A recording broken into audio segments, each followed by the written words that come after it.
Podemos iniciar con la tarea, por favor.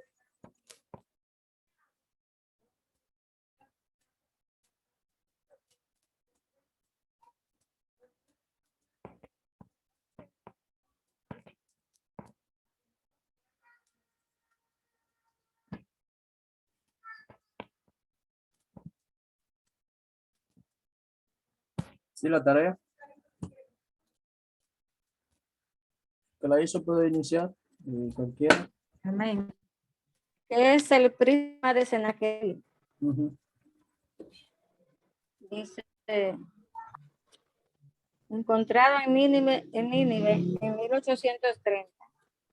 Un hombre de apellido Taylor encontró un cilindro con 6 lados. Es una carta del rey Sennacherib que dice: el temor a mi majestad tenía aterrorizado a Ezequías, que me envió tributo, pagándome 800 talentos de plata, piedras preciosas, marfil y toda clase de regalos, incluyendo mujeres de su palacio. Relato de lucha contra rey Ezequías de Judá. En Segunda de Reyes está eso, Segunda de Reyes 18, del 13 al 19 y el 37. Dice que, él dice así, yo estuve leyendo, que él decía, Sennacherib, que Ezequiel como que le temía y le dio todos esos regalos, pero ellos en un principio le daban todo lo que le pedían, porque ellos lo tenían rodeado a Ezequiel y le pedían que le dieran dinero, que le dieran tributos para dejarlo tranquilo. Y incluso llegaron a parte del templo, dice, del oro del templo, hasta que él dijo, Ezequiel, no, espérate, yo voy a clamar a Dios. Y él clamó a Dios y el Señor se encargó de ellos. Ellos estaban afuera, como siempre, sediándolo, como molestándolo, como diciéndole que lo iban a destruir, estaban afuera. Y ellos se quedaron tranquilos, Ezequiel. Y dice como que, bueno, yo no lo anoté, fue que lo leí, pero no lo anoté. Dice que como que el Señor, como que el Señor lo acabó a ellos. Me parece que es así. No recuerdo bien.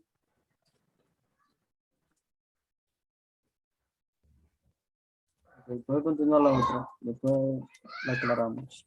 Como esa tarea era para el otro lunes, ya hoy ya no me acuerdo bien. Sí, pero lo que se anota no se olvida. O sea, me imagino que no, Lo que yo leí le tenía anotado, pero esa parte no la anoté. Ok. Bueno, continuamos con la otra pregunta y lee lo que anota.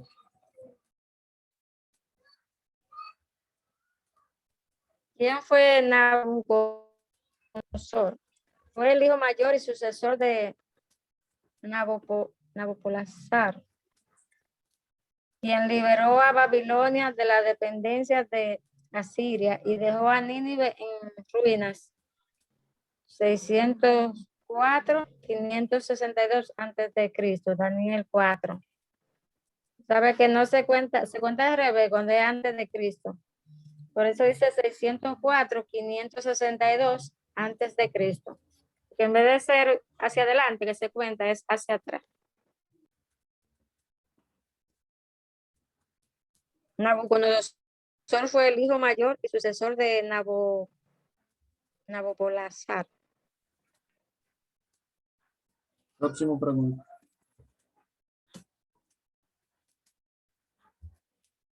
No hay cesado. Ok, nosotros continuamos con las otras preguntas.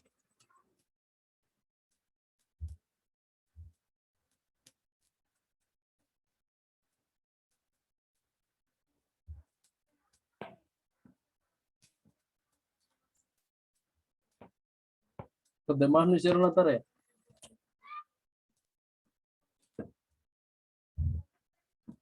Creo que las otras preguntas tenían que ver con el cautiverio babilónico. O sea, qué tiempo duró, cuándo sucedió, bajo qué reinado, la literatura profética.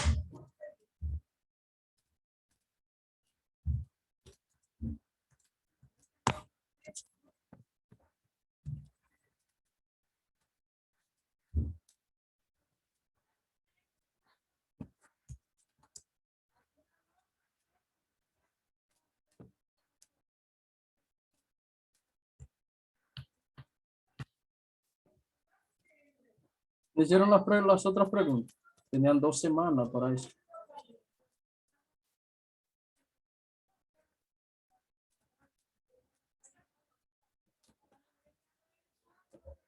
A veces no confiamos de que tenemos mucho tiempo, entonces después se nos olvida. En esto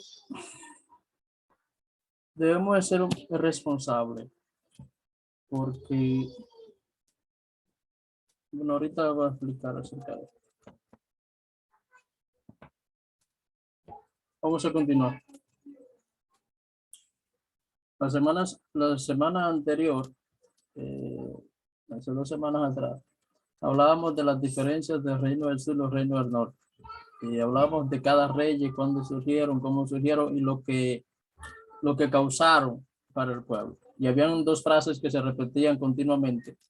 Y era que esos reyes pecaron contra Dios, contra Yahweh, e hicieron pecar al pueblo también. O sea, durante todo ese trayecto de esos reyes, vimos cómo los reyes hacían los malos delante del Señor y cómo ellos hacían que el pueblo también se inclinara a hacer los malos delante del Señor.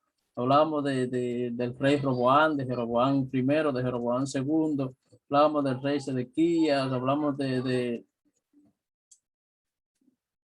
esos diferentes reyes, y el común denominador era que todos se habían inclinado tras dioses paganos, que todos se habían creado sus propios ídolos.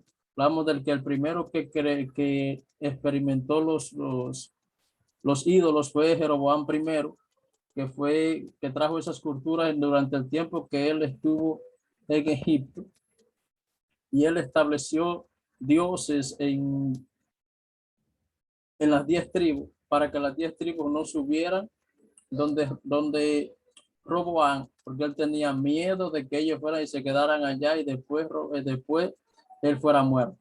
Entonces, desde ahí en adelante vimos todas las continuaciones de que todos los reyes que vinieron tras esa línea, y todos hicieron lo malo delante del Señor. Y llegamos aquí en el cautiverio babilónico, pero antes de eso,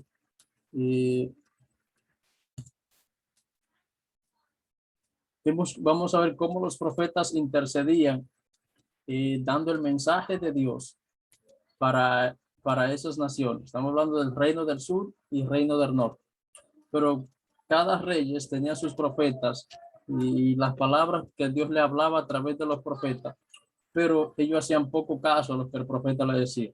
El profeta daba un llamado a lo que es el arrepentimiento, a que se volvieran al Señor. El trabajo del profeta era restaurar lo que se había perdido, y lo que se había perdido era la comunión con Dios, se había perdido lo que era la devoción a Dios. Entonces vamos a sacar el profeta Habacuc. El libro del profeta Habacuc es un libro de preguntas y respuestas. Habacuc pregunta, Dios le responde. Habacuc pregunta por qué la situación del pueblo, por qué está pasando todo esto. Dios le da la respuesta por la desobediencia, por ello irse tras dioses ajenos. Y Habacuc vuelve y le pregunta qué pasará con el justo. Y acá es que vemos la frase de que el justo por fe vivirá. Hay una parte que es la que más resalta del libro de Habacuc. Muchas personas, muchos predicadores han predicado de esta parte, y es la parte donde dice que él hace sus pies como de sierva, y que aunque no haya vides en los collados, que aunque no haya nada en los graneros, Dice, con todo y eso, él se gozará en el Señor. Vemos acá a un hombre que, aún en todas esas preguntas, él entendió la respuesta de Dios. Y aún con todo eso, dice, aunque no haya nada, aunque yo no tenga nada, aunque estemos pasando por estas dificultades, aunque estemos pasando por estos procesos, yo me gozaré en el Dios de mi salvación.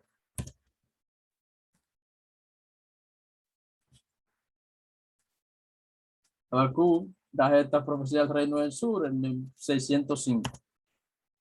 Esto es antes de que suceda lo que es el cautiverio babilónico. Vemos acá el rey Sedequías, que este se convierte en el rey, en el rey de Judá. Este se rebela contra Babilonia, o sea, este se rebela contra el rey de Babilonia, que es Nabucodonosor.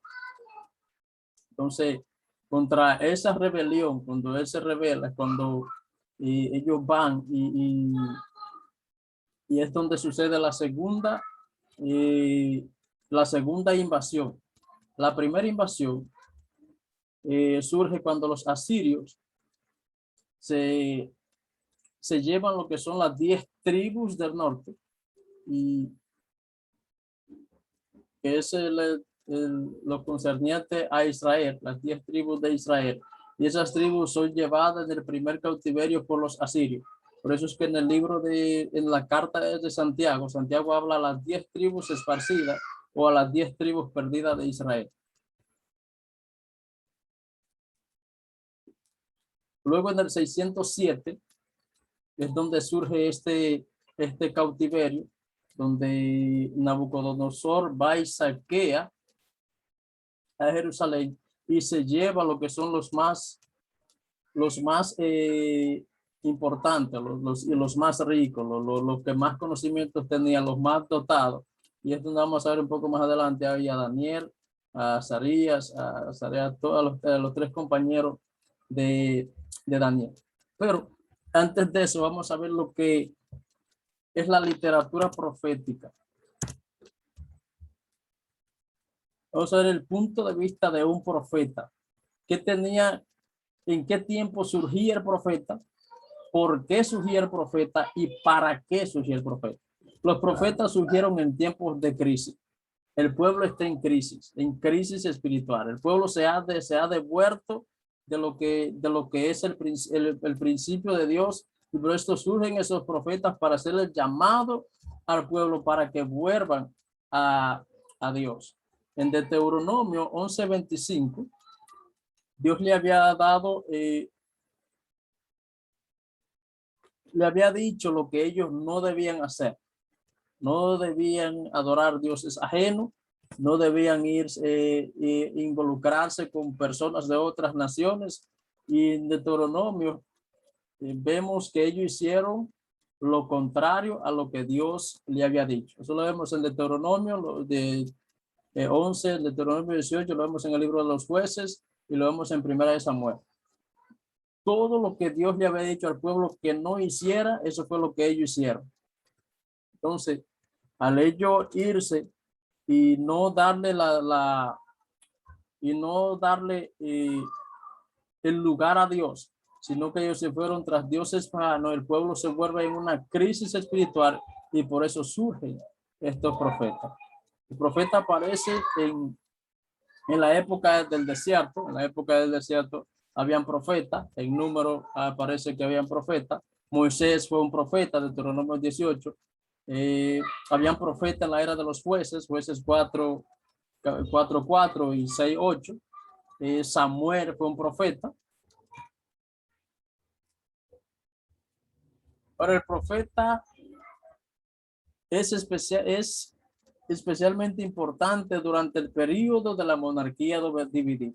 Después de que se divide las 12 tribus, las tribus del norte y las tribus del sur, se le da más prioridad a lo que es el profeta, o surge más lo que es el profeta, o se le da más luz a lo que es el profeta, porque el profeta da directamente una profecía para X ciudad o para X lugar. Entonces, este es un periodo de turbulencia política y religiosa.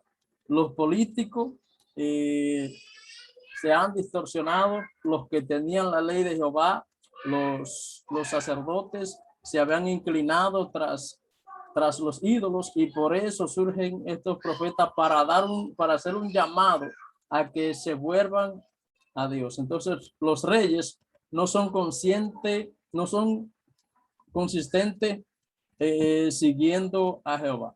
Lo que vimos es, en lo que hablamos anteriormente, de que habían reyes, de que habían hecho las cosas como Dios le agradaba durante un tiempo, pero después vuelven y hacen y se vuelven y hacen las cosas como los reyes anteriores.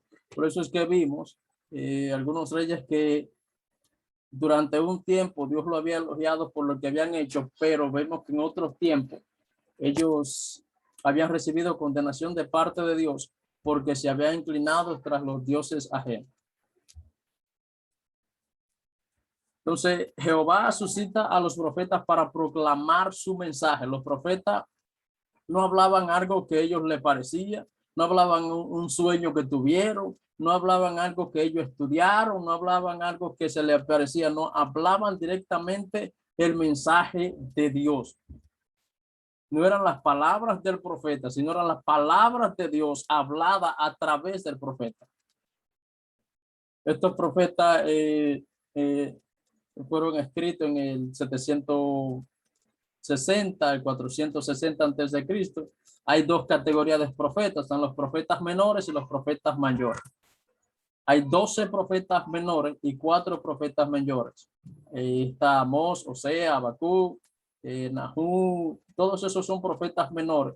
Entre los mayores está Daniel, Ezequiel, todos esos profetas.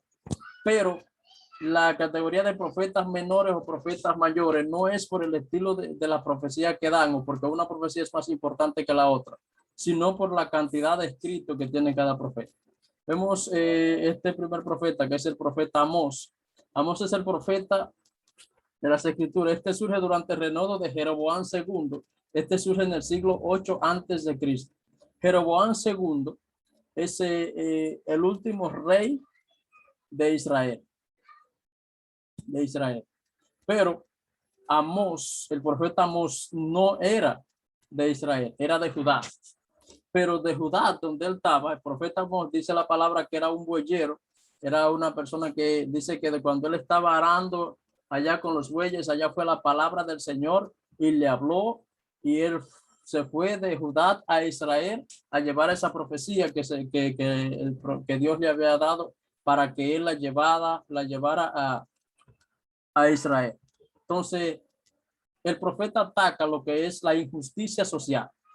Esto socialmente, estas eran personas injustas, eran personas que vivían conforme a sus propias justicias y no conforme a la justicia de Dios. Eran injustos con los demás, eran injustos con las demás naciones, y ellos, por ende, ellos lo que hacían era oprimir al pueblo. O sea, vivían conforme a lo que podían obtener para ellos solamente. Entonces, comienza una breve declaración de juicio. Declara juicio contra la nación de Israel y le dice lo que le va a pasar a ellos si ellos no se vuelven o no dejan lo que es la injusticia y se vuelven a la justicia de Dios. Entonces, se vuelve el ataque contra Israel. Vemos en capítulo 2, verso 5.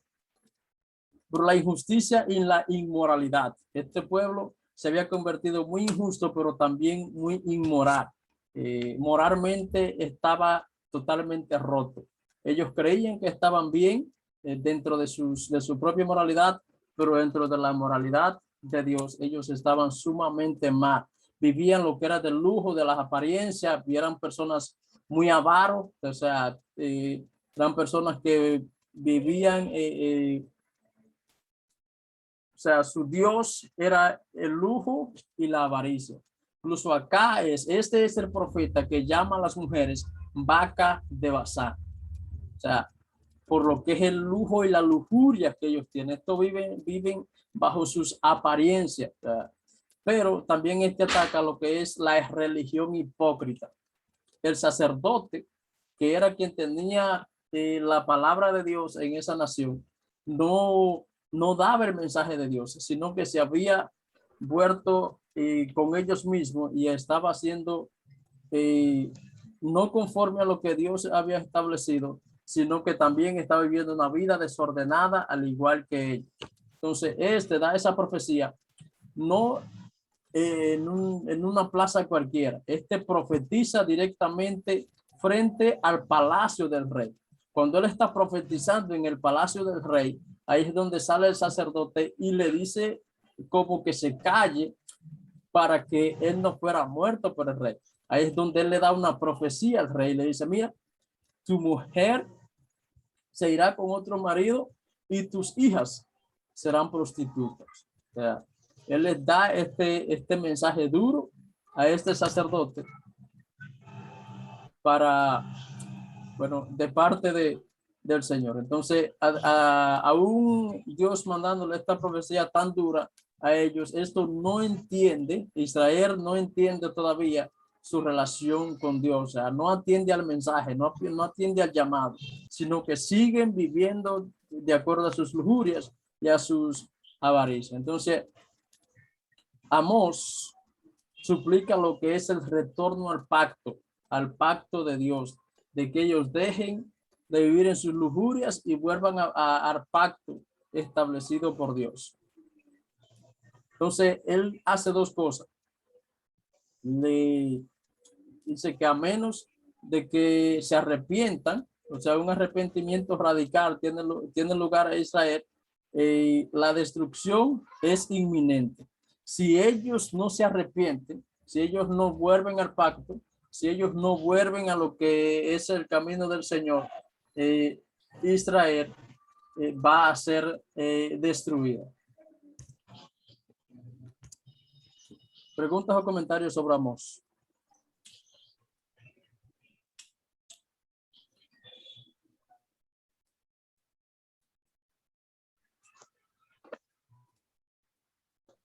Preguntas o comentarios sobre Amós. Hay muchas cosas que decir de Amós. Solamente estoy dándole un poco de historia y un poco de lo que está en el libro. Pueden leer el libro del profeta Amós, un libro muy bueno.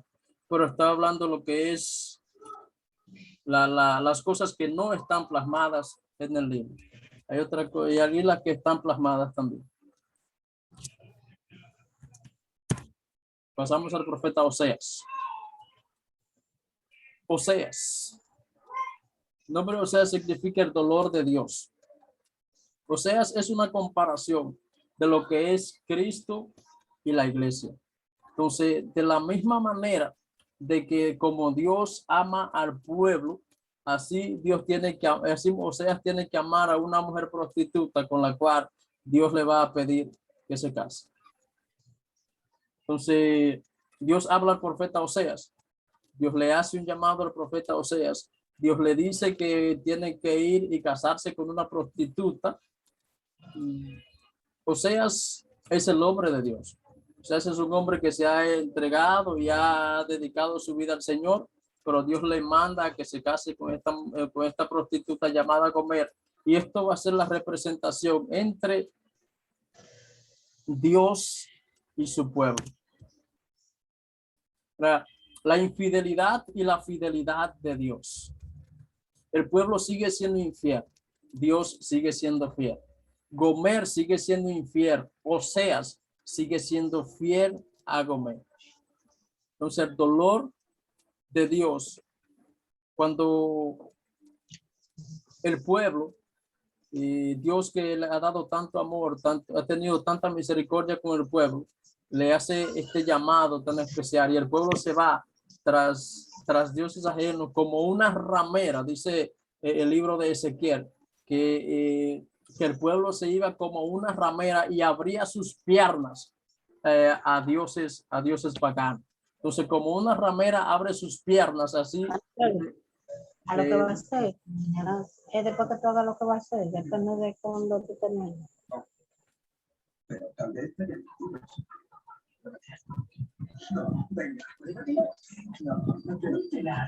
Por favor, los micrófonos y solamente lo abren cuando vayan a decir algo. O levantan la mano.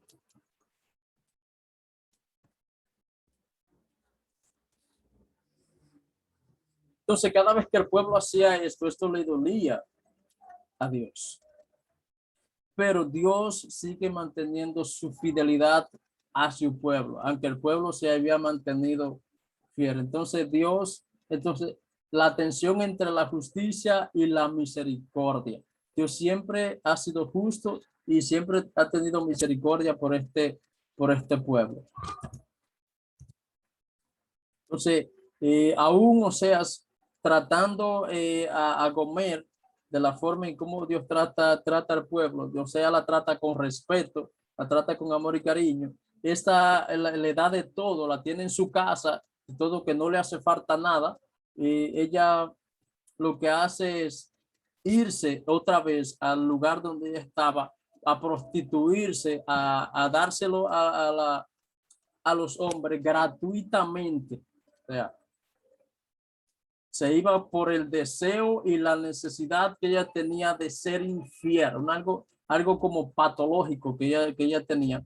Entonces, cuando ella hace esto, Dios vuelve y le dice, o sea, ve y rescátala, ve y cómprala por precio y redímela.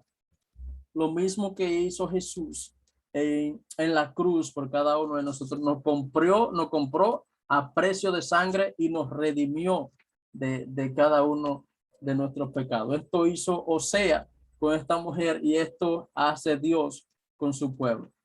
El pueblo se va tras dioses ajenos, el pueblo se va y abre sus piernas a aquellos dioses, pero Dios sigue teniendo la misericordia. Y en Oseas 14, Dios da un mensaje sumamente hermoso para la nación de Israel, pero esta nación aún así sigue yéndose tras aquellos dioses y no sigue obedeciendo lo que es la voz del Señor. ¿Preguntas o comentarios sobre Oseas?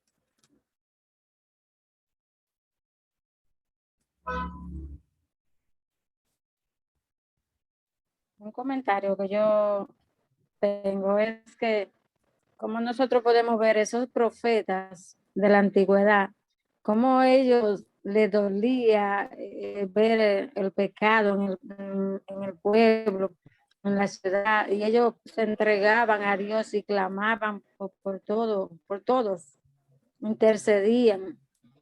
Eso es como una motivación para nosotros hoy día, ver cómo esos hombres, porque si nosotros nos descuidamos, si nosotros no oramos, si nosotros no hablamos con Dios, si no pedimos por el mundo que está perdido, entonces, ¿quién lo va a hacer? Vamos nosotros solamente a pensar en nuestra salvación y no vamos a condoler de los demás. Si yo sé que yo estoy luchando por la salvación, para tener la vida eterna, llevando una vida, tratando de llevar una vida en santidad delante de Dios, pero yo no puedo ser egoísta, pensar en mí solamente, viendo cómo mis hermanos están perdidos, que mi familia, mis vecinos, la gente, los desconocidos, todo el mundo está desbordado en el pecado. Entonces nosotros tenemos que clamar como ellos se entregaban y clamaban y suplicaban. Esa gente daba gusto, como ellos pedían por viendo cómo estaba el pueblo en perdición. Si ellos fueran otros, hubieran dicho, ellos están en pecado, que se pierdan, porque yo estoy cansado de hablarle y ellos no entienden. No, ellos se presentaban delante del Señor y como que se entregaban por entero a clamar por todos, por el pueblo. Amén.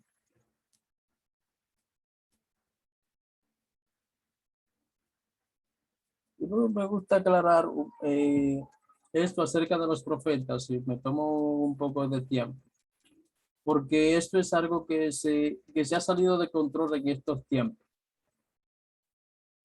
tiempos. Por eso hablamos de la diferencia de cuándo y cómo surge un profeta y cuál es el mensaje que da un profeta.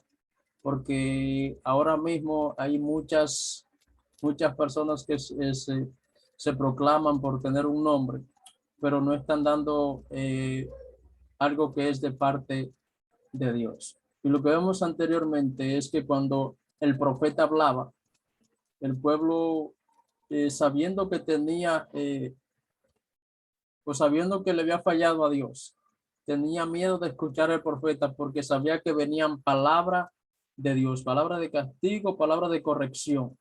Ahora vemos que cuando dicen en tal parte va a estar el profeta de Tar, el profeta Tar, no quiero mencionar ningún tipo de nombre, todo el mundo va, pero es por el tipo de mensaje. Mensaje de proclámalo y recibe, un mensaje de Dios te va a dar jipeta, carro, mansiones y todo eso. Yo estoy de acuerdo en que Dios bendice. Yo estoy de acuerdo en que Dios te prospera. Yo estoy de acuerdo en que Dios es el dueño del oro y la plata. Pero estoy de acuerdo en que lo primero que se haga es llamar a la obediencia a las personas. De que las personas entiendan que lo que Dios está llamando es para que el pueblo obedezca lo que son los mandamientos y estatutos de Dios. Y estoy de acuerdo de que cuando tú vas a decir algo de parte de Dios, tiene que estar avalado por las escrituras, que la Biblia avale lo que tú estás diciendo, que es la profecía más certera que nosotros tenemos, porque todo lo que está ahí es inspirado por Dios. Estos profetas fueron inspirados por Dios y daban el mensaje de Dios. Por eso cuando alguien está hablando, tiene que hablar con las escrituras para poder dar el mensaje que es de parte de Dios. Yo estoy de acuerdo y yo sé que hay hombres que Dios lo usa de una manera especial, pero lo usa con las escrituras para dar palabras de Dios. Cuando damos palabras de Dios, tienen que venir directamente de las escrituras, no por una emoción. Y quiero hacer un énfasis acá, porque a veces desactivamos lo que es el intelecto o el intelectualismo de las emociones. Tienen que estar juntas, tanto lo que es el conocimiento de las escrituras, el intelecto, con las emociones. Y las emociones no deben controlar el intelecto, sino que el intelecto debe controlar las emociones. O sea, lo que nosotros estamos hablando por las escrituras debe controlar nuestras emociones, que nosotros no hablemos por una emoción, sino que hablemos por convicción que hemos tenido por las escrituras. Digo esto porque hay muchas cosas raras que uno ve en las redes, uno ve personas que uno habla con ellos y uno ve que a veces se desenfoca. Y uno de lo que nosotros como seminario nos enfocamos es en escudriñar bien y dar buenas enseñanzas, porque las malas enseñanzas son las que más corren. Entonces, cuando enseñamos bien, y eso debe de correr también, pero para que se entienda que el propósito es para centrarnos más en las escrituras, por ende conocer más de Dios, y mientras más conocemos de Dios, más queremos escudriñar y conocer cuáles son sus estatutos para nosotros guardarlos y obedecerlo. Eso quería decir. Sigamos con el profeta Sofonía. Este probablemente surge en la Reforma. Eso surge con José en el 621 antes de Cristo. El tema central de este profeta es el día de Dios, y este profeta profetiza junto, es contemporáneo con el profeta Jonás, que habla de lo que es la destrucción de Nínive. Entonces, Nínive es la capital de Asiria. Asiria es un pueblo sumamente sanguíneo. Entonces, cuando vemos la capital, que también la capital es la representación del pueblo. Por eso es que Nínive era tan sanguíneo. Incluso dicen algunos eruditos, unas historias, de que ellos agarraban a los niños, especialmente algunas personas, lo tiraban para arriba y lo esperaban abajo con una lanza y caían clavados. Entonces, la maldad que hacían estas personas, inclusive mataban o mataron a algunos de los profetas, que es algunas cosas que se dicen por las cuales Jonás no quería ir a pregonar salvación para Nínive, porque según dicen algunos escritores, ellos habían matado a algunos profetas e inclusive su papá había sido muerto por él. Pero son historias. Entonces este proclama lo que es la destrucción de Nínive y también lo que es la restauración de un remanente. Lo que vemos es esto. Dios siempre tiene un remanente fiel que le será fiel en los tiempos. Habrán personas que se desenfocarán de lo que es el mensaje de las escrituras, pero habrán personas que se mantendrán en lo que es el mensaje de las escrituras. Preguntas o comentarios acerca de los profetas que hemos hablado, o si quieren, si tienen alguna pregunta acerca también de otro profeta.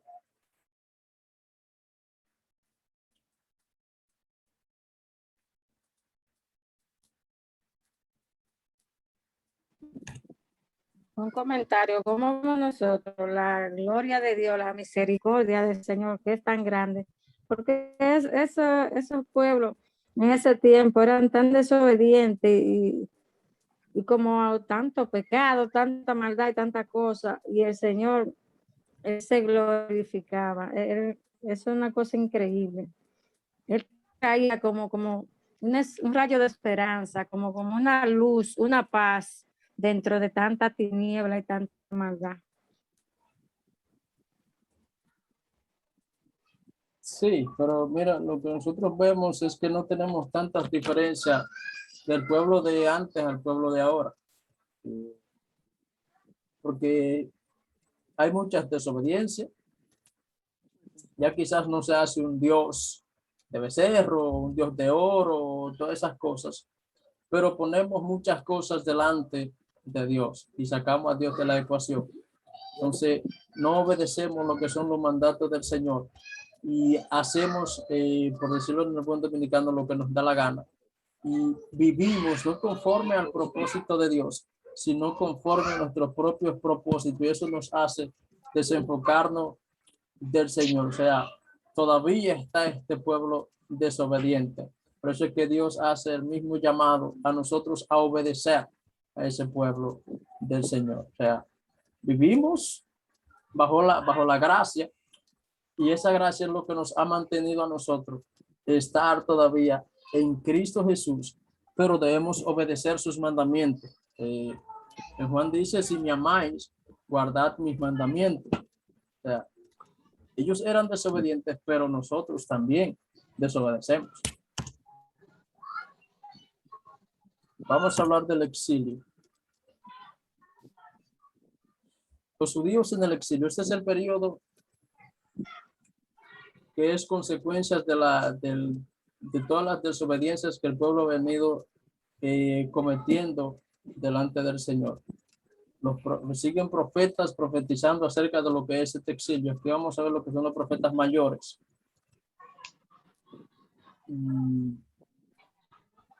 Hablábamos de que la primera deportación lo hicieron los asirios, cuando se llevaron las 10 tribus, pero aquí van a surgir 2 deportaciones. Y la primera deportación surge alrededor del 607 al 605, que es donde el rey Nabucodonosor llega a Jerusalén. En Jerusalén está reinando el rey Joacim, y él lo que hace es que él se lleva a lo que son los más poderosos, los príncipes, los hijos de las personas más poderadas, los que tienen más conocimiento. Dentro de esta primera deportación del lado de Nabucodonosor, ahí es donde encontramos a Daniel y a sus 3 compañeros, pero habían más. Solamente resaltan estos 3, pero habían más compañeros o más personas que fueron llevados al exilio con ellos. Y luego sucede la segunda deportación, ya esta no con el rey Joacim. El rey Joacim se había quedado como títere del rey Nabucodonosor, Nabucodonosor lo dejó reinando donde él estaba en Jerusalén, porque este era un hombre que tenía miedo al rey Nabucodonosor y él podía controlarlo. Pero luego, años después, lo que hace es que se rebela contra el rey Nabucodonosor y él vuelve y restablece la ciudad de Jerusalén. Luego después él muere y queda en su lugar su hijo, el rey Joaquín, y ahí es donde sucede lo que es la segunda deportación, donde va y saquea toda la ciudad de Jerusalén y se lleva otro remanente para Babilonia.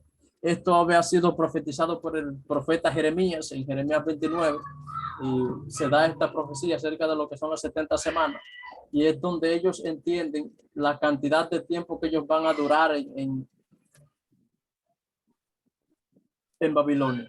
Entonces, cuando ellos leen acerca de esta profecía, ellos entienden de que no son varios días, ni serán varios meses, ni 2 o 3 años, sino que son 70 años. Y lo que ellos hacen es que ellos deciden hacer su vida allá en Babilonia. Ellos se desarrollan como comunidad. Allá ellos hacen lo que son las sinagogas, lo que son los templos. Allá estudian, salen lo que son los escribas son los maestros de la ley, son los intérpretes, los que tienen el conocimiento de la Torá. Por eso es que más adelante vamos a ver a Esdras, que es el que interpreta la ley de Moisés.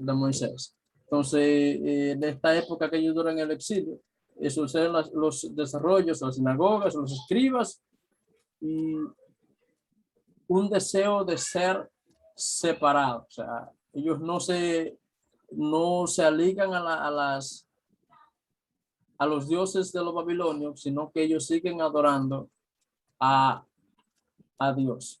Entonces ellos adoran a Dios, y en aquel lugar Ezequiel fue uno de los que fue deportado a Babilonia. Él estaba en Babilonia, en uno de los lugares más pobres de Babilonia, pero desde allá él daba su profecía. Él estaba en el norte de Mesopotamia. Esto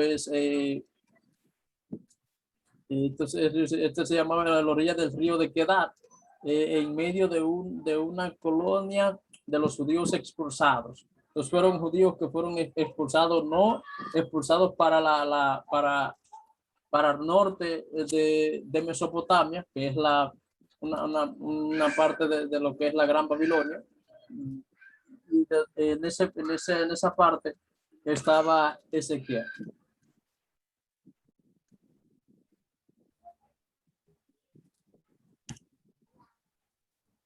Entonces el mensaje de Ezequiel, Israel no cumple el pacto con Dios, y me gusta mucho la comparación que hace Dios con este profeta Ezequiel. Y Ezequiel tenía a su esposa, algo que era sumamente preciado para él. Y en un momento la esposa de Ezequiel es quitada de sus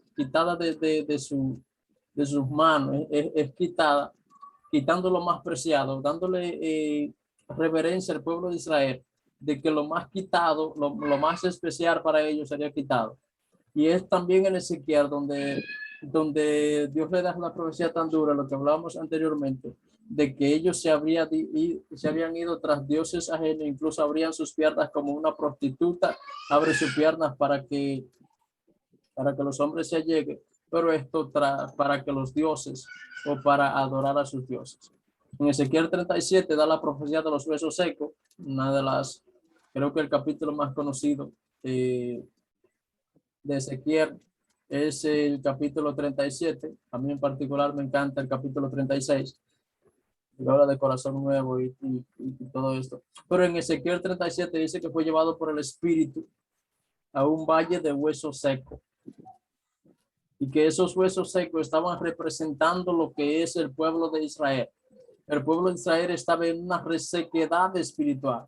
El pueblo se había desenfocado totalmente de lo que es de lo que es las cosas del Señor. Por ende sus huesos estaban secos, una resequedad en ellos, porque el Espíritu de Dios que da vida no estaba en ellos. Entonces es donde Dios le pregunta al profeta y dice, ¿vivirán estos huesos? Y es donde le dice, solo tú, Jehová, lo sabe. Y es donde le empieza a profetizar a estos huesos secos, dándole palabras del Señor, donde el Señor le dice, profetiza a estos huesos secos. Entonces dice que tendones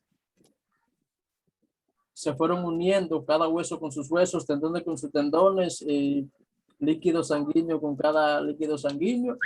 Y dice que el pueblo estaba tan seco, pero después hubo una restauración, y esta restauración la vemos después cuando ya ellos vuelven a lo que es la Jerusalén, y ellos reconstruyen lo que es el templo a través de Esdras, Nehemías y Jeroboam.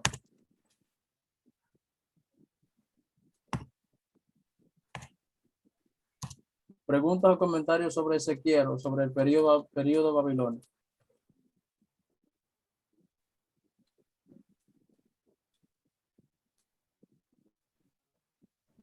Sí, Ezequiel y Oseas vivieron la misma vida con mujeres adúlteras.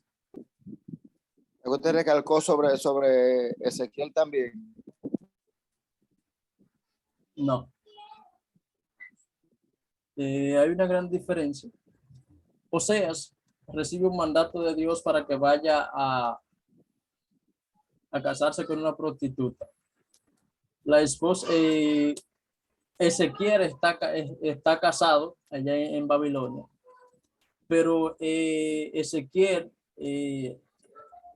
bueno, tiene su esposa que él ama mucho, que él cuida mucho a su esposa, y cuando esta mujer es quitada de él, lo que hace es una representación de que lo más preciado para el pueblo de Israel iba a ser quitado. Cuando dije de que él abría las piernas a dioses ajenos, no se estaba refiriendo a la esposa de Ezequiel, sino al pueblo, porque se había ido tras dioses bajanos. Y él hace esta comparación de que ellos, así como las rameras le abran las piernas a los hombres para que entren, ellos le abren las piernas a sus dioses, para ellos, dice, tras esos dioses. O sea, está refiriéndose al pueblo de Israel como lo está comparando como una prostituta. ¿Contesta tu pregunta eso? Sí. Ok, gracias.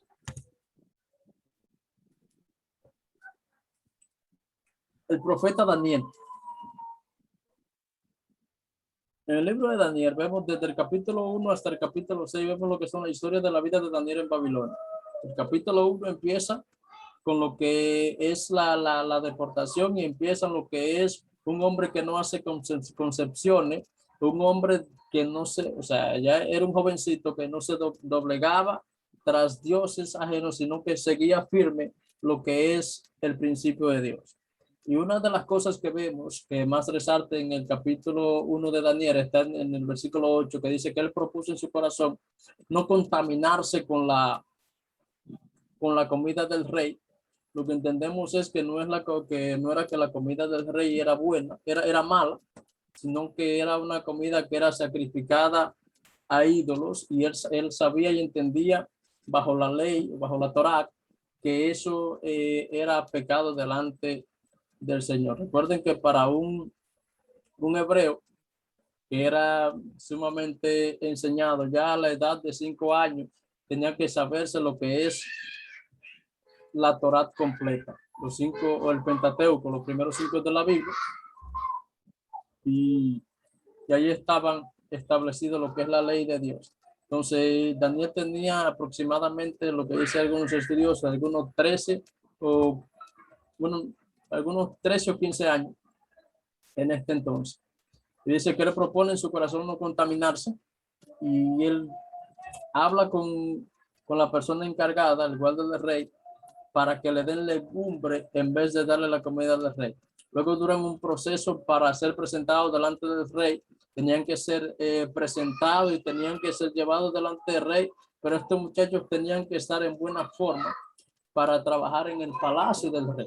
Cuando estos 3 jóvenes o 4 con Daniel se presentan delante del Señor, delante del rey, dice que estaban más fuertes y en mejor condición que los otros que habían estado comiendo lo que es la comida del rey. Entonces, lo que vemos acá es personas que, no importando en la ciudad que estén o el lugar que estén, siguen proclamando lo que es la palabra del Señor, siguen teniendo lo que es la convicción del Señor. O sea, nosotros no solamente somos cristianos en la iglesia, en nuestro trabajo somos cristianos, donde estudiamos somos cristianos, en la casa somos cristianos. O sea, que donde quiera que nosotros estemos, seamos las mismas personas o el mismo cristiano que nosotros somos cuando estamos en la iglesia. Que esa misma devoción esté en nuestras vidas, donde quiera que nosotros estemos. Entonces, en el capítulo 3, el capítulo 2 lo explicaré un poco más adelante, pero el capítulo 3 habla de Sadrach, Mesach y Abednego. Habla de estos tres personajes que iban a ser echados en el horno de fuego. Recuerden, en el capítulo 1 hablamos de lo que es Daniel.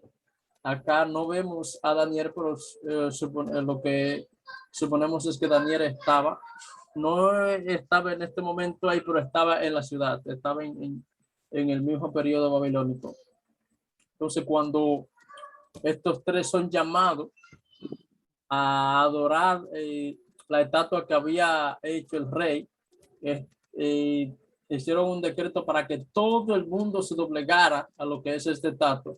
Cuando sonan lo que es la tambera, los tambores, todos los sonidos resonantes y todo eso, todos los músicos, para así decirlo, estas personas no se doblegan durante en esta estatua, sino que ellos deciden adorar a Dios y no doblegarse tras sus dioses. Cuando esto es informado al rey, el rey vuelve y hace otra convocatoria para que ellos se inclinen. Ellos no se inclinan, luego ellos vuelven delante del rey y el rey le hace una sabiedad, le dice que si ellos no se inclinan, pues ellos iban a ser muertos, echados en el horno de fuego. Y Dios dice: sépase, oh rey, que Dios nos librará de ese horno, y si no nos libra, o sea, Dios puede librarnos, y si no nos libra, pues quizás mejor. O sea, ellos estaban seguros que líbralos o no lo libre, ellos iban a seguir adorando a Dios. Y vemos lo que dice las escrituras más adelante, de que ellos fueron echados en el horno de fuego y no recibieron ningún tipo de quemadura, ni siquiera su cabello olía a humo. Sabemos la protección de Dios para personas que no se doblegaron ante las situaciones o circunstancias, sino que siempre se mantuvieron firmes al Señor. Entonces, en el capítulo 4, capítulo 5, vemos lo que es la derrota vemos a los medos que derrotan a los babilonios. Vamos a ver un poco más adelante lo que son los medos, en lo que es la interpretación de la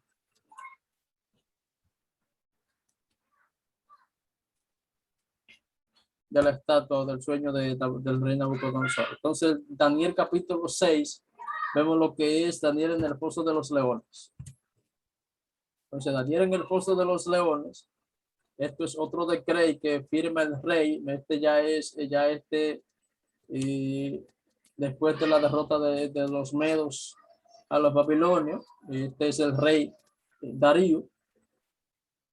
Y durante este periodo se firma un decreto, ya aquí Daniel está avanzado en edad, y Daniel ya ha pasado un periodo de tres reyes, y siempre se ha mantenido en el palacio, siempre ha estado ahí. Dice que este era uno de los gobernadores y dice que el rey había propuesto o había pensado ponerlo como jefe de todos los gobernadores. O sea, por la sabiduría, el conocimiento y la gracia de Dios que tenía Daniel.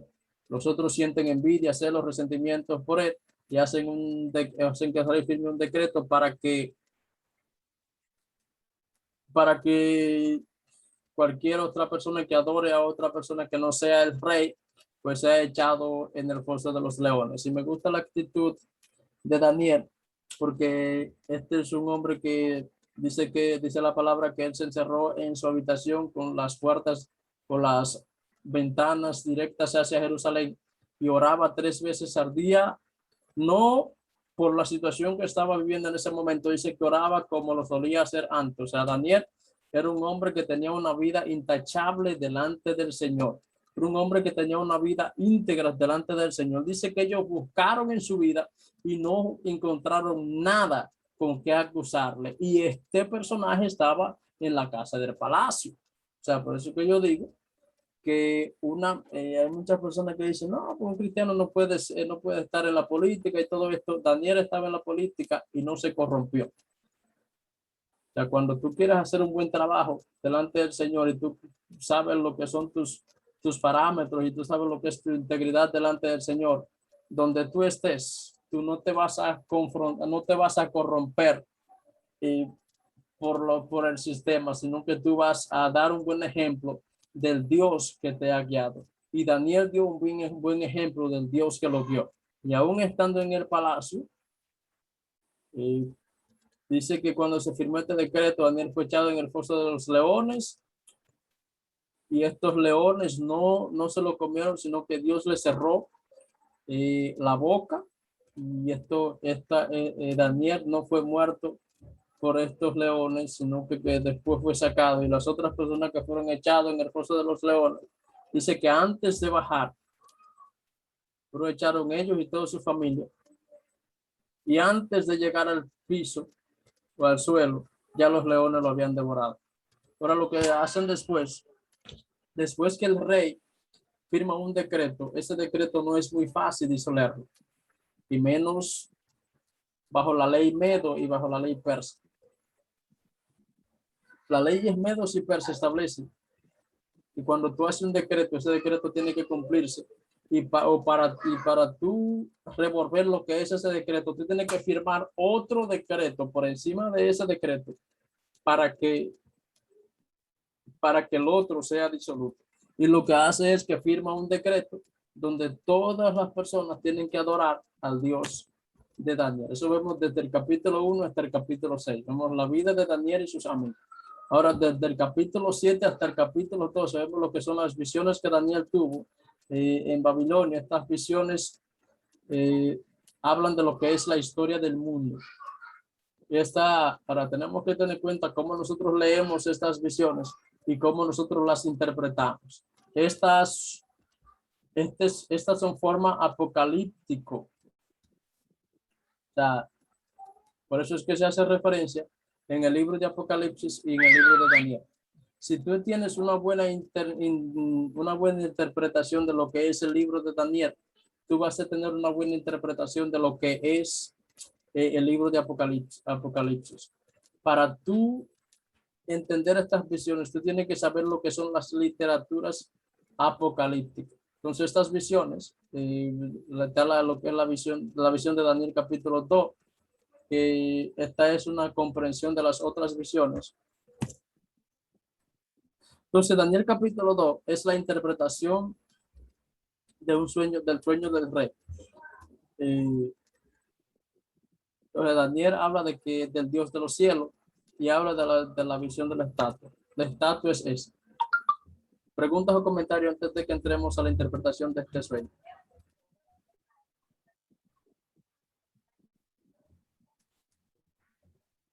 Está bien.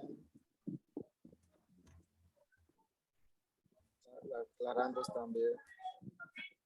Daniel interpreta el sueño del rey.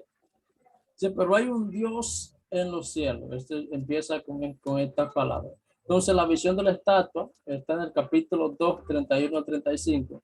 Ahora, esta es la interpretación que se le da a lo que es la estatua. Dice, la cabeza de oro es Babilonia. O sea, cuando él está interpretando esto, cuando este rey tiene este sueño, él manda llamar a sus sátrapas, sus sabios, sus adivinos, los astrólogos, y los adivinos son aquellos que hacían algún tipo de adivinaciones, o un tipo de, estaban los magos que hacían sus magias, estaban los astrólogos que bregaban con lo que son las estrellas y todas esas cosas, y estaban los encantadores que a través de sus cosas fascinantes que hacían, encantaban a las demás personas. Y todos estos fueron llevados delante del rey para que interpretaran el sueño. Pero lo fácil no era interpretar el sueño. Lo difícil no era interpretar el sueño. Lo difícil era saber lo que el rey soñó. Porque había que saber lo que el rey soñó y también darle interpretación a ese sueño. O sea, la confirmación de que tú estabas dando la interpretación al sueño era que tú primero tenías que decirle lo que el rey soñó. Entonces, cuando ninguno de estos pueden interpretar este sueño, el rey lo que hace es que hace firmar un decreto de que todos ellos sean muertos porque ninguno pudieron interpretar este sueño. Ninguno pudieron decirle el sueño y la interpretación. Entonces, cuando Daniel se entera de esto, es que él dice, bueno, yo voy a interpretar el sueño. Y él le ora a Dios, porque él entiende que esto no es de él, sino que esto es directamente de Dios. Y quiero hacer un énfasis acá, porque a veces creemos que porque Dios nos use o porque Dios nos da diferentes conocimientos, porque Dios nos usa en determinado momento, creemos de que somos nosotros. No, es Dios que está a través de nosotros y entendemos que la sabiduría que nosotros podamos adquirir o podamos tener es Dios que nos permite que nosotros tengamos esa sabiduría, ese conocimiento. No para gloria nuestra, sino para la gloria de Dios. Entonces Daniel entendió esto. Daniel entendió que no era porque él era bueno, sino porque es por la misericordia de Dios. Y él entendió que no era que él tenía que ser glorificado o exaltado por las interpretaciones que él daba. No, él entendió que quien tenía que ser glorificado y tenía que ser adorado era Dios. Entonces, por eso él ora a Dios. Entonces, él dice, bueno, mira, rey, el sueño que tú tuviste fue viste una estatua de oro con bronce y todo esto. Y dice, mira, la interpretación es esta. La cabeza de oro representa a Babilonia. O sea, la cabeza de oro te representa a ti. Tú eres la cabeza, tú eres el mandamás. Tú eres el que está por encima. Tú eres el que está gobernando todo. Nadie es más grande que tú. Ahora, el pecho y los brazos de plata, esto representa a los medos y los persas. Esto es lo que vimos en capítulo 5, que los medos derrotan a Babilonia, y es donde el rey Nabucodonosor queda derrotado. Luego los medos conquistan lo que son los persas, y luego ya no son los medos y los persas, sino que es medo-persas. Entonces dice, el vientre y el bronce representan los griegos. O sea, después que los medos y los persas, y estos se conviertan en medos y persas, vendrá otro reino que son los griegos. Los griegos van a pelear contra los medos y contra los medos persas, que va a estar el rey Atajerje o el rey Ciro, y estos van a venir y van a saquear y van a derrotar a los medos, y ellos van a tener muchas peleas entre ellos, y ellos van a gobernar. Entonces después vienen las piernas de hierro. Estos son los romanos. Entonces después vendrán los romanos, pelearán contra los griegos, los van a destruir y ellos quedarán gobernando sobre la tierra. Luego vendrá una roca. Esta roca es Cristo. Esta roca es el reino de Dios, y toda la tierra será llena de este reino. Toda la tierra será llena de la gloria de Dios. Y esta es la interpretación que se le da o sea, la interpretación que conlleva a este estatus. Cuando nosotros vayamos a dar un estudio bíblico, estemos predicando acerca de esto, tenemos que saber quiénes fueron los babilonios, tenemos que saber quiénes fueron los medos y los persas, cuáles fueron los reyes, vamos a ver más adelante. Tenemos que ver cuáles fueron los griegos y qué hicieron los griegos. Tenemos que ver también cuáles fueron, qué es el imperio romano y cómo vivieron los imperios romanos, cuáles eran los reyes en Roma. Preguntas o comentarios acerca de lo que hemos hablado.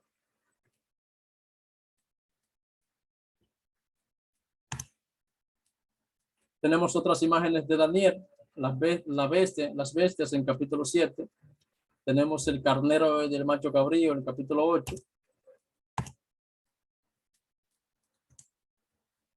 Que todo esto viene representando lo que son los reinos futuros. Capítulo 9 tenemos la oración de Babilonia, capítulo 10, capítulo 11 tenemos algo que veremos después en el periodo de los 400 años de silencio. Preguntas o comentarios acerca de Daniel. De lo contrario, entramos a Esther.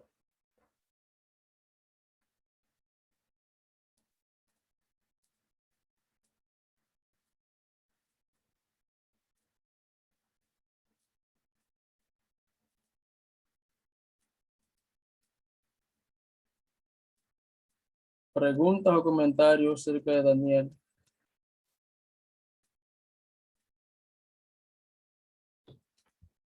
Esther es uno de los libros más proclamados por las féminas. Las mujeres hablan mucho de lo que es Esther. Nosotros también hablamos mucho de lo que es Esther. Esther es un libro sumamente hermoso. Y Esther es un libro que nos habla de la misericordia, de la provisión de Dios. Nos habla de cómo Dios cuida y protege a sus hijos. Nos habla de cómo Dios actúa. Este libro no se menciona a Dios, no se menciona el nombre de Dios en ninguno de sus escritos, pero en los acontecimientos y en lo que ocurre durante este tiempo, vemos a Dios obrando de una manera especial en este tiempo. Esto ocurre en el 483 antes de Cristo. Y este es un periodo donde ya algunos de los del cautiverio babilonio han sido ya deportados a Jerusalén a través de Esdras y Zorobabel. Esta es la parte que se ha quedado en el imperio babilónico. Aquí no es el imperio babilónico, sino que este es el tiempo de los persas. Entonces, este tiempo ocurre durante este periodo de los persas. Esther se convierte en reina de Jerjes. Jerjes es el mismo Asuero.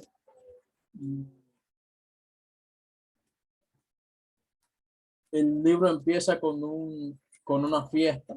El rey ha mandado hacer el rey está haciendo una fiesta para él y está haciendo una fiesta las personas que están con él. Luego en la fiesta esta gente se emborrachan y todo esto, y entonces él manda a llamar a su reina para que esta reina desfile y por cada uno de ellos. En este tiempo la reina es Basti, la reina Basti. Entonces esta se niega a ir delante del rey y no va a desfilar sino que ella se queda donde está. Entonces esto le causa ira al rey y él lo que hace es que destituye a la reina. Y dice, bueno, y la voy a destituir porque esto es una deshonra para el rey y puede ser una deshonra para las demás naciones. Y esto puede ser también algo para que donde se vea un tipo de vergüenza, donde las mujeres pueden rebelarse contra los hombres y las demás mujeres tomen esta línea y se rebelen contra sus esposos. Entonces él hace esto. Hay algunas interpretaciones acerca de por qué esta reina no fue a desfilar, con ellos. Una de las interpretaciones que se da es que ella estaba embarazada de Jerjes, el hijo de Asuero. Entonces, como ella estaba delicada por el embarazo, dicen algunos estudiosos que ella no podía ir. Pero antes de ver a Esther como reina, vamos a dar un poco de historia. Este rey sale a pelear con los griegos. Cuando este rey, que es este hijo de Darío, entonces Darío había sido matado por los griegos. Entonces él tenía esta guerra con los griegos. Dice, antes de él tomar posesiones de su reinado, de él establecerse, pues él quería vengar la muerte de su padre. Entonces él va a pelear con los griegos. Él prepara sus comandos, él prepara un gran ejército y cuando él va a pelear contra ellos, pues él tiene una gran pérdida. Los griegos que pelean en contra de ellos acaban con parte de su ejército. Él vuelve al palacio después de 2 años de pelea. Entonces él vuelve destruido, él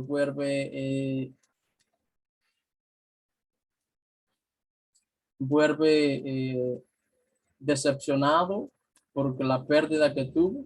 Luego él hace otro banquete de 180 días, pero luego él se va a preparar para ir de nuevo a pelear. Y de acá surgen unas cuantas historias. Acá surge lo que es la guerra de la guerra de los 300. Surge de lo que es la guerra de los maratones, donde se dice que un hombre corrió alrededor de 30,000 kilómetros. Surgen estas historias. Y él se siente decepcionado, él se siente derrotado, pero él vuelve y prepara después su ejército para salir de nuevo a pelear. Entonces hay un río sumamente grande y dicen algunos historiadores de que él manda hacer puentes para poder pasar del otro lado del río para poder ir de nuevo a la guerra. Cuando él prepara esos puentes, llega una tormenta. Esta tormenta hace las crecientes del río.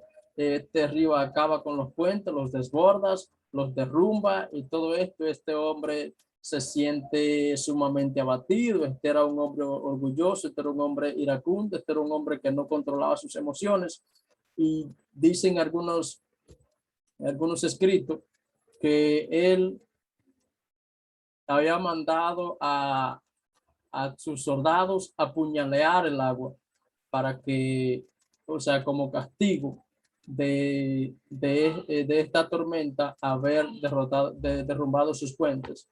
Luego manda a tirarles cadenas al agua para amarrarlo, para castigarlo. Y vemos acá la forma en cómo actúa este hombre. Entonces, hablo de estas historias porque viendo la forma en cómo actúa este hombre, podemos ver la forma o por qué él toma la decisión automáticamente de destituir a la reina. Bueno, este hombre se siente desenfocado, este hombre está destruido, como decía anteriormente, está un poco triste y lo que hacen es, bueno, vamos a preparar un reinado. Vamos a preparar un reinado para que el rey escoja la reina que va a sustituir a Vasti. No hay reina en este tiempo, no hay reina en este periodo. Dentro de estas personas está Esther. Se dice que en el Imperio Persa habían más de 50 millones de personas. Y dentro de las reinas dentro de las doncellas que fueron a presentarse delante del rey, habían más de 5,000, de 25,000 millones de personas, o 25,000 personas mujeres. Y estas mujeres son preparadas para después llevársela al rey. Esther es una joven huérfana, sus padres habían sido muertos, ella había sido criada por un primo llamado Mardoqueo. Mardoqueo se había hecho cargo de ella y Mardoqueo la prepara para que ella vaya al reinado. En ese reinado duran aproximadamente un año para poder prepararse, 12 meses preparando la reina, 12 meses exfoliándose, 12 meses untándose esas cremas que se untan ahí, 12 meses bañándose en esos jacuzzi, no hacen esa burbujita, 12 meses bañándose. Ahora creo que hay unos baños para las pieles que usan las mujeres para tener la piel más suave, que es como un baño de leche. Entonces, para cuidar la piel y rejuvenecerla y todo esto. Pero esta mujer resalta de que era una mujer muy hermosa. Entonces habían pasado, después ya que sucede este periodo del cuidado de estas reinas, de estas doncellas, y habían pasado alrededor de 300 doncellas y el rey la había visto a cada una de ellas. Ahora, cuando pasa Esther, dice que el rey se quedó impresionado cuando ve a Esther. El rey se queda maravillado por la belleza de Esther. Él elige a Esther como reina. Esther se convierte en la reina. Su primo Mardoqueo se queda cerca del palacio. Se dice que su primo está cerca del palacio para poder cuidarlo, para poder vigilar de que su prima esté bien. Y se cree que este primo tenía un puesto sumamente importante en el palacio, porque ella le había conseguido un puesto en el palacio por un episodio que se denota la Biblia acerca de Mardoqueo, y dice que 12 de los guardias más cercanos al rey estaban planeando matar al rey. Entonces, cuando ellos están hablando acerca de este acontecimiento de que van a matar al rey, quien está ahí cerca y escucha esto que ellos quieren hacer es Mardoqueo. Esto es Mardoqueo se lo informa a Esther. Esther se lo informa al rey. Este episodio es investigado y efectivamente ellos estaban tratando de matar al rey y ellos fueron dados muerte. Ellos fueron dados muertos. Por eso que dice que su primo Mardoqueo salva la vida del rey, es en este episodio. Entonces, durante este tiempo también surge otro personaje que es llamado Amán. Amán se le da una posición de autoridad. Amán era considerado como la mano derecha del rey. Amán se queda tomando decisiones con el rey. Entonces Amán era enemigo de los judíos. Amán no quería saber de los judíos. Y hay una historia muy bonita acerca de por qué Amán no quería saber acerca de los judíos, y es por la descendencia de Amán. Y se dice que Amán era un agageo, y los agageos habían sido, el rey de los agageos había sido dado muerte por un profeta de Israel. Entonces Amán conoce esa historia. Amán conoce la historia de su ancestro, de que había sido muerto por un israelita, por un hebreo. Entonces él por eso tiene un odio acerca de esto. Y bueno, para dar confirmación a eso, en Samuel capítulo 16, creo sí, capítulo 16, bueno, en el capítulo anterior, capítulo 13, capítulo 14 y 15, es donde Dios le había dado el mandato a Saúl de que debía ir matar a los amalecitas, donde estaba el rey de Agar, y él debía matar todos, incluso todos, sus reyes, sus hijos, sus ganados, debía destruir todo. Él deja al rey vivo, al rey Agar, y cuando el profeta Samuel llega, encuentra con este episodio de que él no cumplió con el mandato del Señor y él degolla, él mismo mata al rey Agar.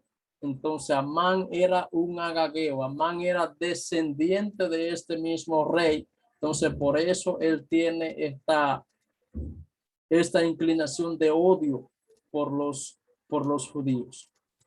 Y por el lado opuesto, Mardoqueo es descendiente de Saúl. Entonces él, entendiendo la historia, los dos conocían la historia. Entonces, conociendo la historia, por eso es que se ve el odio irritante que tiene Amán acerca de Mardoqueo, contra Mardoqueo.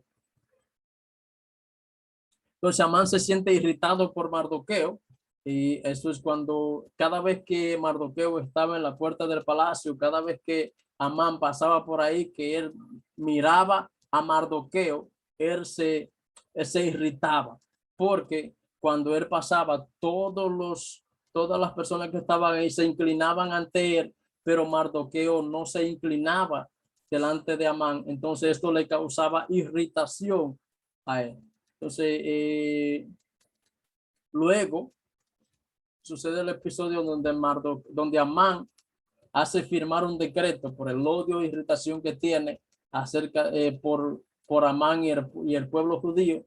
Le dice al rey que firme un decreto para que, bueno, primero habla con los sabios para que busquen un día festivo, para que poner ese día festivo, día de fiesta, para que en ese día todos los judíos sean muertos. Entonces luego buscan ese día y va delante del rey para que éste firme ese decreto, y él le va con una historia al rey acerca del pueblo judío y de las posesiones que ellos tienen. Él dice, bueno, si este pueblo es muerto, si este pueblo es exterminado, todas las posesiones que tienen ellos serían pasadas al botín del rey. Pero anteriormente, nos hablaban de cuando Amán le salvó la vida del rey. Los reyes tenían como peculiaridad, mayormente los persas, de que todas las cosas o acontecimientos que pasaban, ellos lo anotaban en los libros. Esos libros estaban en el palacio y eran libros que el rey leía. Entonces, todas esas cosas eran anotadas para darle una recompensa por ese hecho que ellos habían hecho.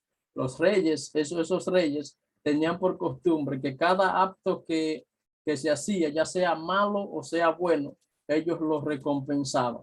Para bien, si había sido un acto bueno, o para mal, si era un acto malo. Entonces, ese episodio que pasó con Mardoqueo había sido anotado en los libros del rey. ¿Preguntas o comentarios acerca de lo que hemos hablado de Esther?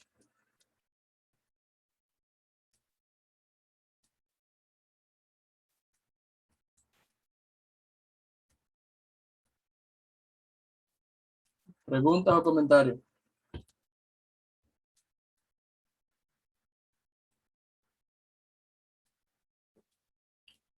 Bueno, entonces el rey firma ese decreto que había sido impuesto por Amán para exterminar el pueblo judío.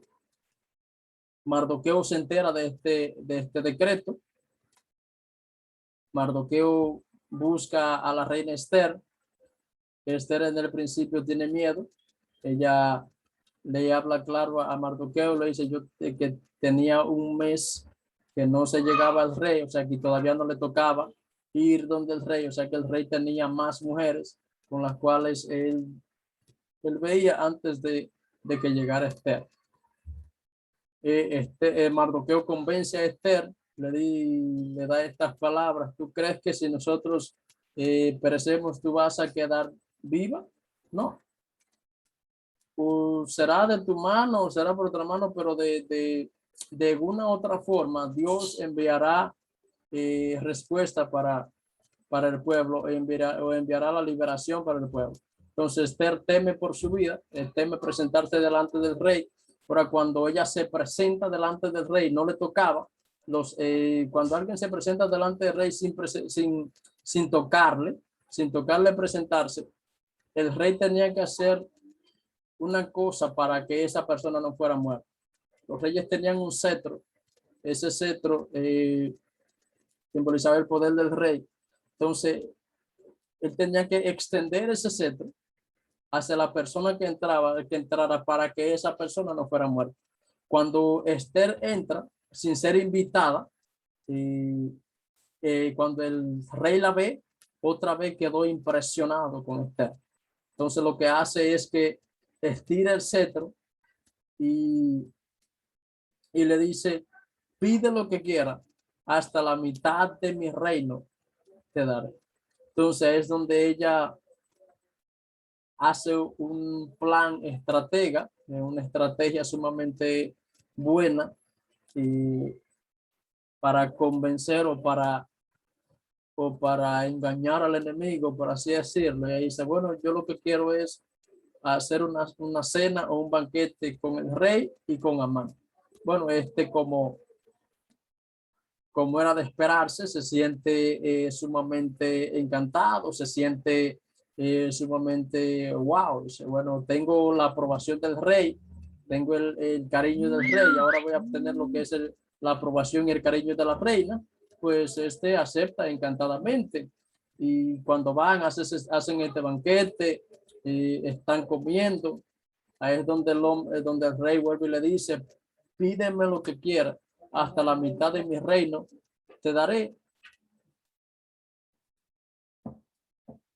Entonces ella dice: bueno, vamos a hacer otro banquete. Amán se queda sorprendido: wow, otro banquete. Acepta. Cuando él se va a la casa, él se topa con Mardoqueo. Él se enfurece cuando ve a Mardoqueo. Él se enfurece, se aira de una manera tal. Cuando llega a la casa, él empieza a hablar con su esposa de esto, de lo que había visto y de lo que la reina había hecho con él, pero también habla del odio que le tiene a Mardoqueo. Y ahí es donde él empieza y manda a hacer una horca para que Mardoqueo sea ahorcado en esa horca. Pero por otro lado, el rey tiene como un poquito de insomnio, no puede dormir, el rey no puede conciliar el sueño, y manda a que le lean los libros. Cuando lo mandan a buscar a que le abran los libros para leerlo, abren específicamente el episodio donde Mardoqueo salva la vida del rey. Cuando le leen eso, él pregunta: ¿y qué hicieron con este hombre? Y ahí es donde ellos dicen: no se le hizo nada a este hombre. Luego ya en la mañana llega Mardoqueo, llega Amán, y él les pregunta, dice: ¿qué haremos con el hombre cuya vida al rey desea? Amán se siente encantado. Él cree que esto es para él cree que es a él que lo van a privilegiar. Entonces él dice: bueno, buscamos un caballo de la realeza, ponerle un vestido de la realeza, ponerle el anillo de la realeza y pasearlo por todo el imperio. Entonces el rey le dice: ve y haz esto con Amán. Esto le chocó como una pedrada. Esto le chocó sumamente fuerte a él, porque al hombre que él odia, el hombre que está irritado, que ha irritado su corazón, el hombre que él quiere matar, él ahora mismo tiene que exaltarlo. Entonces él vaya a hacer esto con Amán, pero lo hace con sumo resentimiento. Su odio crece aún más, por Mardoqueo, tanto así que él ha mandado a preparar una horca para ya en la tarde matarlo.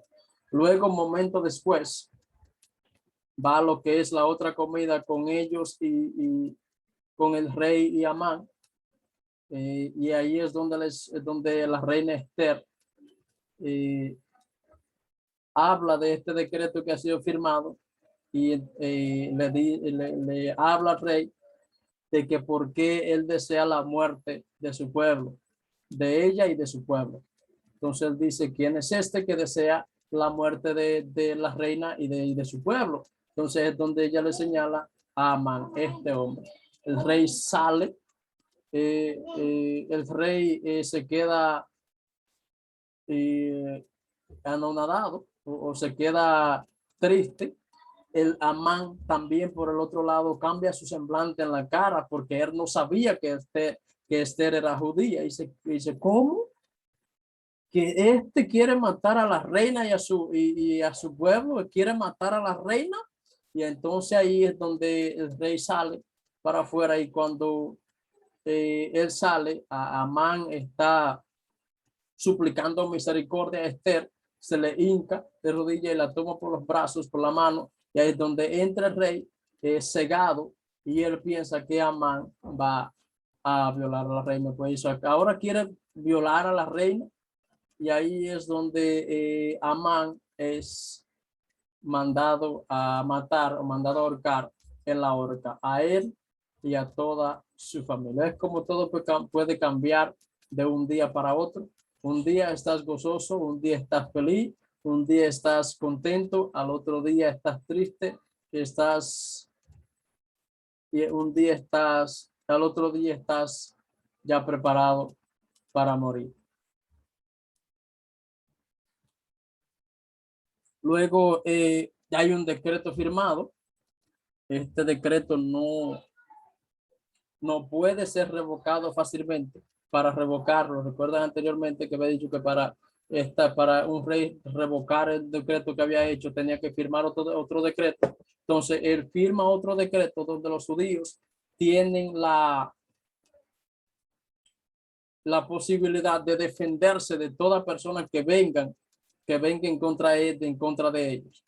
Los judíos se defienden, él pelea con ellos y ellos ganan esta batalla y por eso este es un día, este día que ellos ganan esta batalla es sumamente importante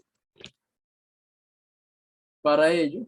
Sabemos el rey responde favorablemente y este es un momento importante para ellos y este día ellos preparan lo que es una fiesta y es lo que ha sido llamado la fiesta del Purí. Preguntas o comentarios sobre lo que hemos hablado.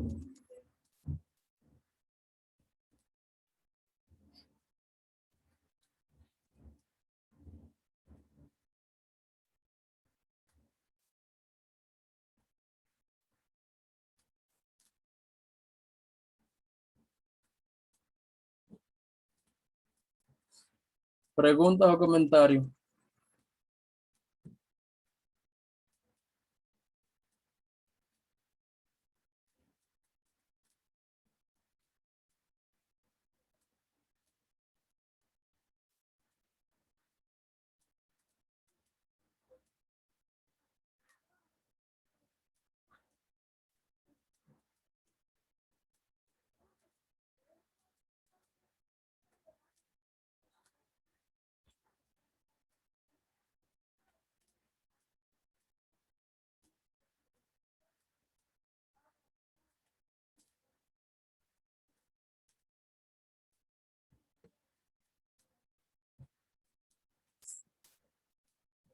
Preguntas o comentarios.